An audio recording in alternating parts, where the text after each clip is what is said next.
Welcome to Polaris Live. This is your host, Sarwar Kashmiri. Thank you for joining us for today's conversation in this series of programs on the U.S.-China relationship and its global impact as seen through the eyes of experts from around the world. This user-supported channel is brought to you live in conjunction with the Foreign Policy Association of New York. You can also listen to these programs as podcasts on most of your favorite channels. My guest today is the internationally known currency and Wall Street expert, Mr. Marc Chandler. Mr. Chandler is Managing Director and Chief Market Strategist for Bannockburn Global Forex. He has covered global capital markets for more than 30 years.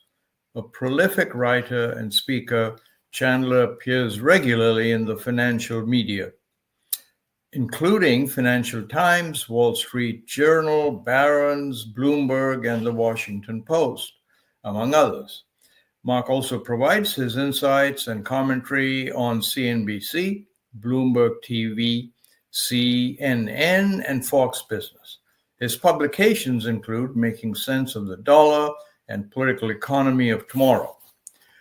Chandler is also Associate Professor at the New York University Center for Global Affairs and Visiting Professor at the Darden School of Business at the University of Virginia. Welcome back to Polaris Live, Marc. It's so nice to have you with us again. Thank you. It's an honor to be here.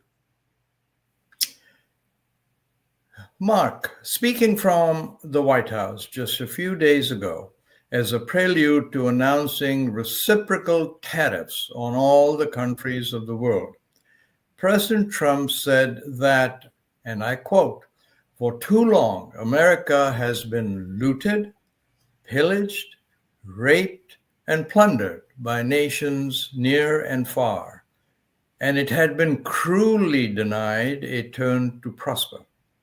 Now, you've been analyzing currencies and markets from Wall Street for decades. Is this what you saw? Yeah, what a profound statement by the U.S. president. I think I was more stunned by it, by the idea that the U.S. has somehow been taken advantage of. That the U.S. Many people think of themselves sometimes in the United States as victims, and for the U.S. itself as a whole, for the president to think the U.S. is a victim when our GDP, that everything that we produce has never been greater. Household net worth, so that takes all the households, subtract their liabilities, mortgages, car loans, and that. Household net worth has never been higher. Other measures of American prosperity, like productivity gains, have really been the source of these claims of American exceptionalism. And to think that other countries, and we're talking about some of the countries that were slapped with these reciprocal tariffs, such small countries and poor countries, that I want to say it hurt my ears to hear that. You know, the Economist newspaper called the imposition of reciprocal tariffs the most profound, harmful, and unnecessary economic error in the modern era. Sounds like you would agree with that, or do you? Oh, yes, I think that it's not just the reciprocal tariffs, because I think that the tariffs are only one facet of a larger turning of U.S. positions. I think about the claims that the president has made about Panama, Canada, Greenland. I think about the way the U.S. voted recently at the UN against Europe in favor of Russia on a European security issue, unprecedented. And I think this about face by the U.S. is the third big shock that we've had since COVID. We had Russia's invasion of Ukraine. We've got the de-risking from China. But among the most profound things, I think, is this reversal of the U.S. positions. Now, Marc, many of our listeners, as you know from your previous encounters on Polaris Live, they're not economists and they're not technical people. And I'm sure many of them, like me, had never heard this term reciprocal tariff before. It was used a week ago. Is it possible in layman language to explain what reciprocal tariffs are? Sure. In their pure form, it's true that these multiple rounds of the GATT followed by the WTO have lowered tariff barriers to trade. And so some countries, though, have higher tariffs than the U.S., like India, for example. And so what the Trump administration wants, the reciprocity, is that a country has X tariff against the U.S. Should have an X tariff against that country. So it's pretty straightforward, I think, as far as that goes. But I think the confusing part for many people, including myself, is how to calculate these non-tariff barriers. And what are these non-tariff barriers? For example, if the U.S. company wants to publish something in Canada, they have to publish it in English and French. So some people say that's a deterrent. Some countries don't like the way the U.S. treats, feeds, takes care of its livestock, and don't want to eat our beef or our chicken. But the administration says this is just an excuse to block our goods. And so what these reciprocal tariffs are supposed to do, in theory, is not just adjust the tariff barriers to trade, which tend to be pretty small, especially among high-income countries, but these non-tariff barriers, what the administration thinks are non-tariff barriers that discriminate against the U.S. Perhaps one of the most profound ones is that they call it the value-added tax, which is like a national sales tax. In the United States, we don't have a national sales tax, but the states have sales tax. Some countries, say in Europe, UK, 20% value-added tax. And the Trump administration argues that discriminates against the U.S., even though economists don't really think so. But other things that they want to take into account with these non-tariff barriers are exchange rates. Some countries have very low exchange rates. The dollar is very strong right now on various metrics, and Trump wants to punish countries who have weak currencies. And so somehow the idea is that the reciprocal tariffs are supposed to take into account both the tariffs that the other countries have and these non-tariff barriers to trade, which are very complicated. And I think that's how we get to these such high numbers, especially for whatever it is, 60 or 70 countries. That's interesting. So the actual tariff that these countries lay on U.S. goods is written down, so it's easy to understand. But you just reminded me how difficult it must be to get the other side into the equation, the non-tariff barriers, as they're called. And as you were talking, I was just thinking about India. It's a very Hindu country. Most of the country considers it a sin to eat beef.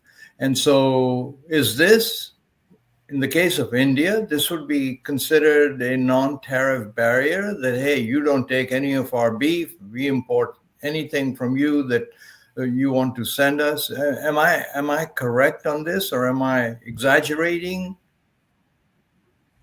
Yeah, no, so far I haven't heard the U.S. Officials cite India on beef, but they have cited Japan and they have cited Australia.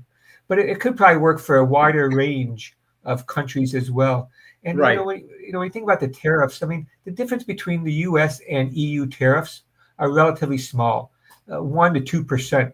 But under the reciprocal tariffs, the U.S. was going to put 20% on the EU. Wow. And well, I mean, we can talk about this, for some time, but it's, I think, the first time many of us had encountered this. And so, but let me ask you, the word reciprocal, right? The Trump officials say, what could be fairer? The U.S. will tax countries at the same rate that they tax us. They stop taxing us. We stop taxing them. So I'm trying to relate this now to what happened in the last week. Why did the American stock and bond market collapse after the president's announcement? Couldn't the market understand how fair this is? What they tax us, we tax them. You're the currency expert, one of the currency experts on Wall Street. So what happened, Mark? Why did the currency markets and bond markets collapse? Yeah, I mean, it's a good question. I think that first, I don't think that the market fully recognizes sort of the fairness aspect to this. There might be some element that we could adjust tariffs, but these non-tariff barriers are very controversial. And the formula that turns out that the administration used to calculate these so-called reciprocal tariffs have nothing to do with the reciprocity. What it looks like, and I believe it was a journalist that sort of unpacked the formula, and it looks like it is just the basically U.S. Imports divided by the overall U.S. trade balance, bilateral balance with the country. And in effect, what it means is that the reciprocal tariffs have nothing to do with fairness, reciprocity, non-tariff barriers. What ultimately it is that the Trump administration does not want the U.S. to have bilateral trade deficits. And so they picked a tariff that they thought would dramatically reduce the bilateral deficit the U.S. has with many countries. I'll give you an example. It was kind of an interesting example, because by U.S. statistics, the U.S. runs a small trade surplus with the U.K. But by the UK statistics, they run a small trade surplus with the U.S. It's mostly an accounting function of how you calculate the trade with some of the possessions of the UK. And so because of this roughly balanced trade, the UK was only hit with a 10% reciprocal tariff. They have about a 20% VAT. But because of the trade balance, is nearly balanced, both sides think they have a small surplus, that while the EU was hit with 20%, the UK was only hit with a 10%, the minimum of this reciprocal tariff.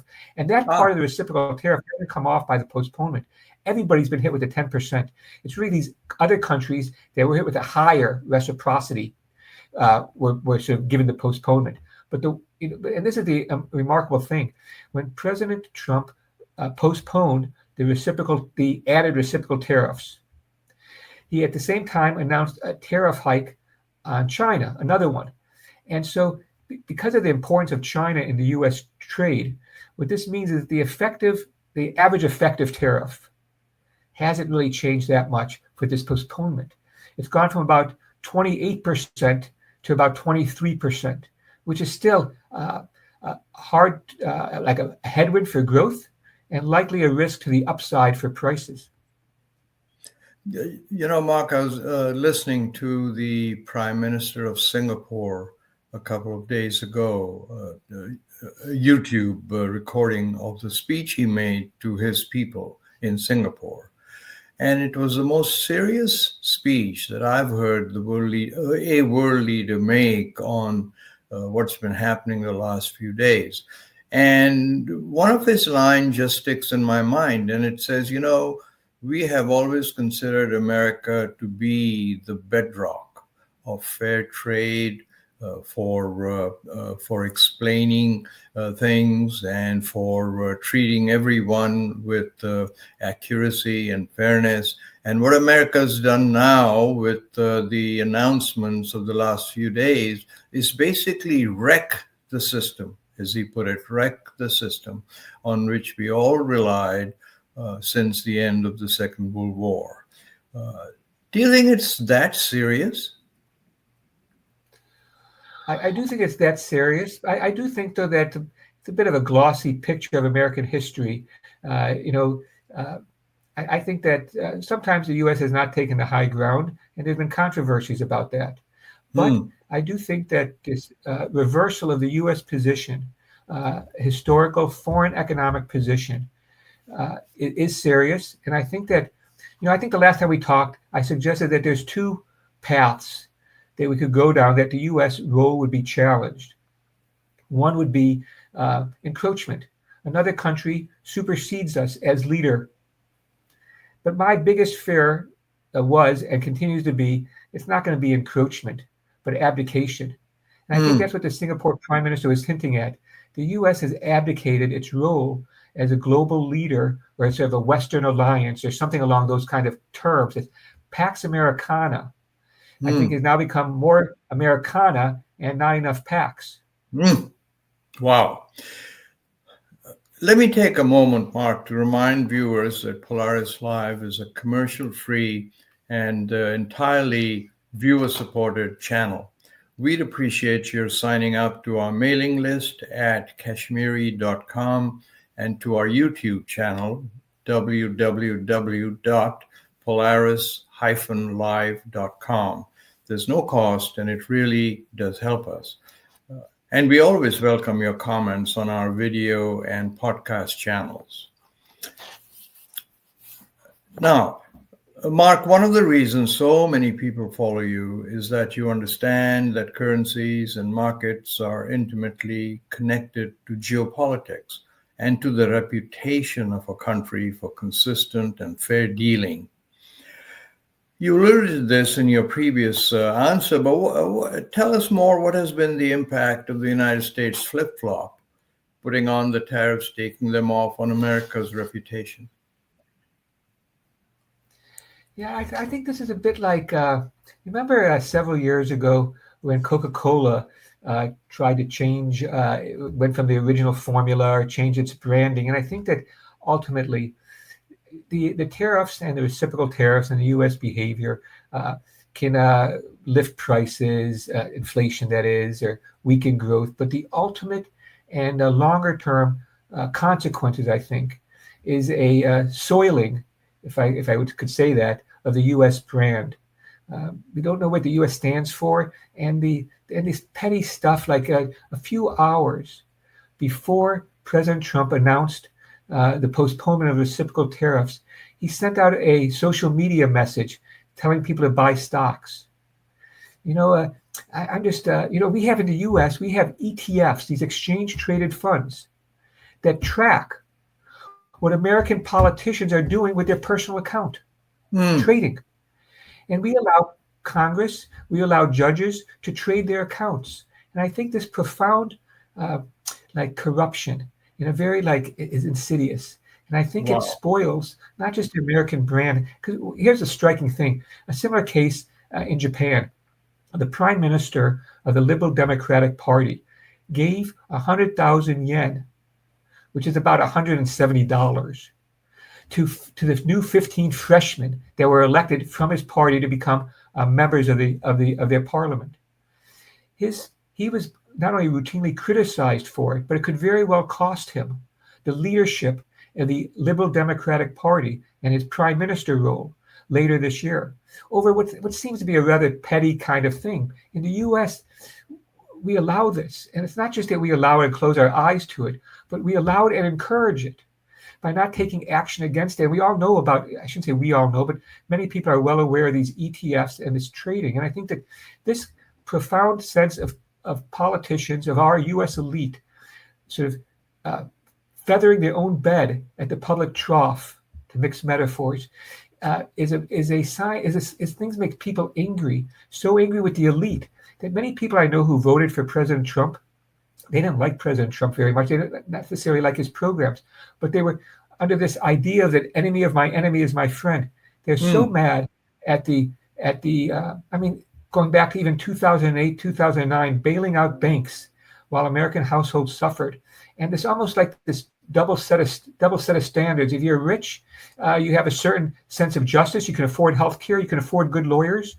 But if you're a median family in the United States, these kind of basic goods, which in some countries, health care is regarded as a basic right. And many families in America go bankrupt every year paying their medical bills. And so I think there's a profound rot going underneath the surface that is expressed. This anger is expressed with the election of President Trump. And I worry about what this means going forward. I don't think that these social divisions in the U.S. are going to be really healed by the kind of tax cuts, spending programs that both President Trump and apparently Elon Musk are pushing for. I am just stunned by what I have just heard from a lifelong watcher and player on Wall Street.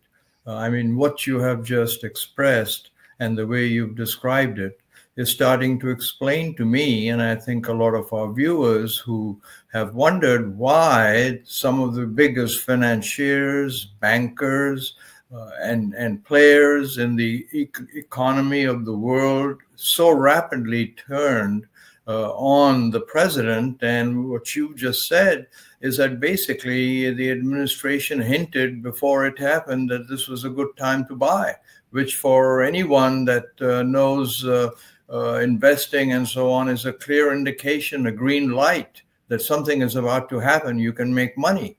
And of course, the only people who make money, as you've pointed out, are the people who have a lot of money. They can make large bets, not at least people like me and others who are just grinding along. So thank you for that forthrightness. But I want to ask you now, is that China is exempt from this reciprocal tariff regime, right? And has this reciprocal tariff issue now transformed into an eyeball-to-eyeball U.S.-China confrontation? Because China is the only one with 125% tariffs. And you know, people like me have always thought that this is the most consequential relationship in the world, the America-China relationship. So do you think that now this is a U.S.-China eyeball-to-eyeball game? Well, I would like to think so, but I'm afraid that the U.S.'s attitude now, thinking that, for example, that the EU was created, and to quote the president, to screw America. I think they talk about Canada being the 51st state, or wanting to take possession of Greenland, which is the possession of another G10 NATO member. So I think that President Trump has been very clear that he sort of regards our allies have been more dangerous and harmful to the U.S. than our foes. But I do think that when we think about the U.S.-China competition, remember what has happened. Many U.S. companies, European companies, and even Chinese companies have moved production out of China to other countries, especially in East Asia. Right. And so if the U.S. would not tariff those other countries, then China would be able to use those countries as an export platform for stealth exports, so to speak, to the U.S.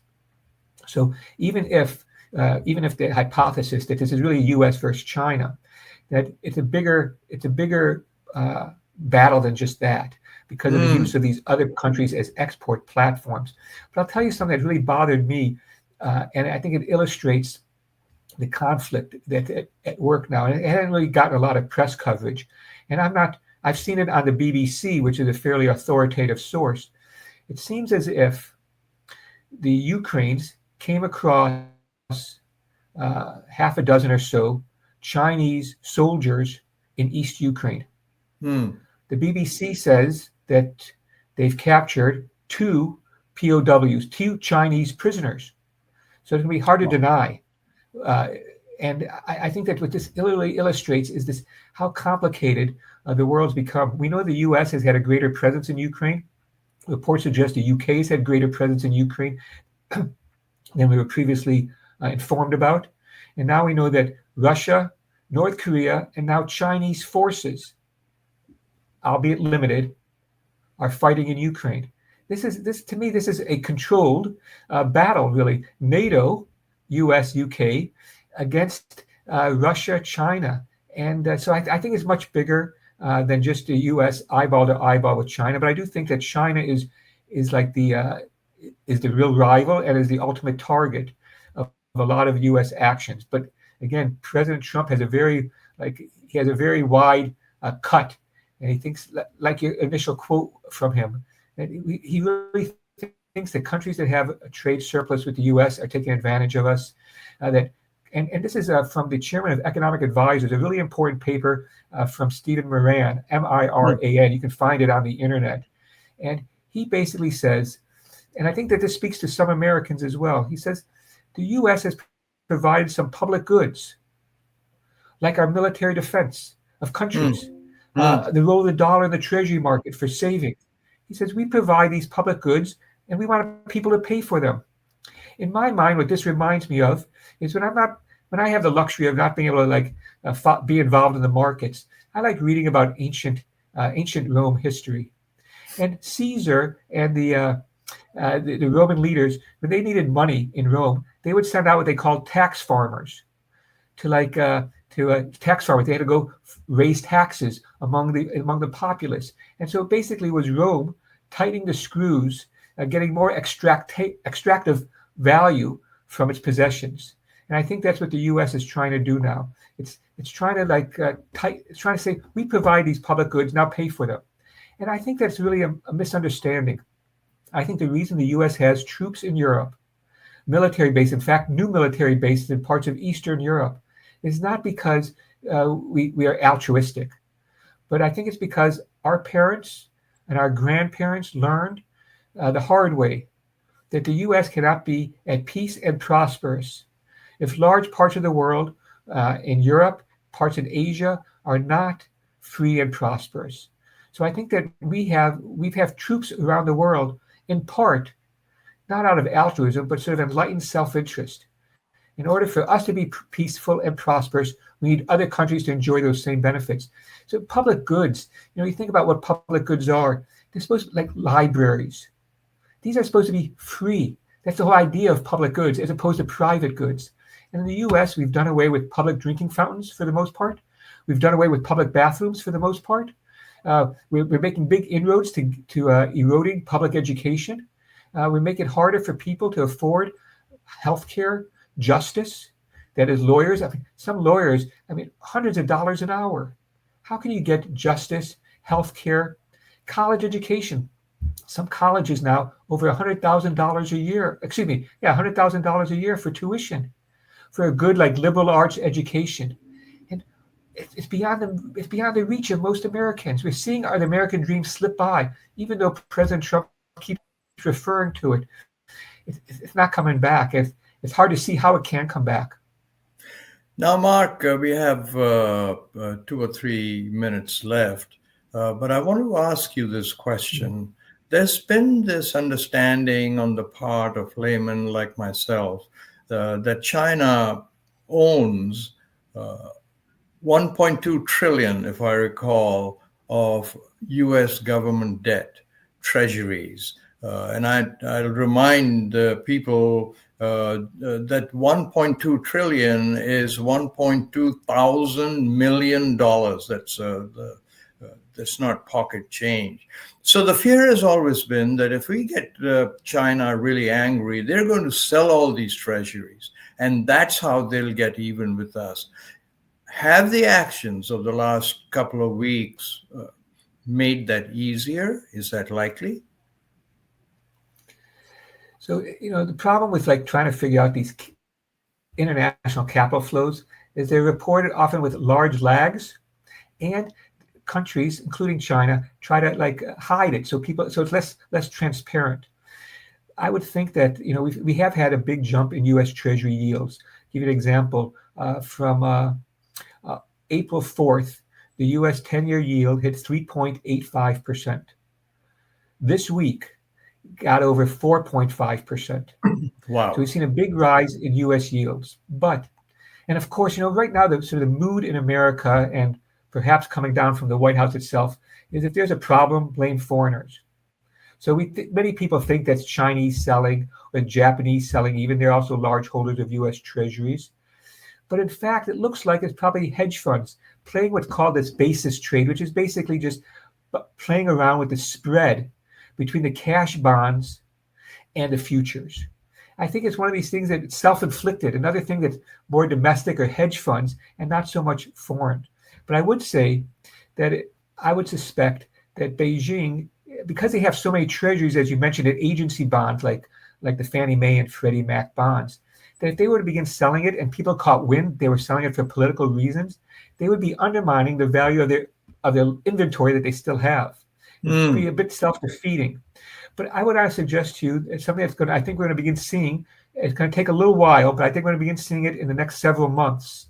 And that is what China has done. And that is they haven't restricted these critical minerals to the U.S. as much as they put export restrictions, which essentially means that if a Chinese company is going to be selling, say, titanium or a tungsten to the US, they need to have permission from the government. This will give them a control over rare earths and minerals that we need in the US, not only for civilian purposes, but ironically, even for military purposes. Fighter jet planes, for example, radar screens. And so what concerns me is not what they can do with treasuries, because the treasury market is so big and so liquid that if worse comes to worse, the Federal Reserve itself, which it has done in the past, can buy treasuries. Okay. Instead, I think that China's revenge is going to be through these critical minerals that they not only have, but they also process. And I think this is the sort of America's Achilles heel. Well, thanks for clearing that up, because this always comes up in discussions of what's been going on.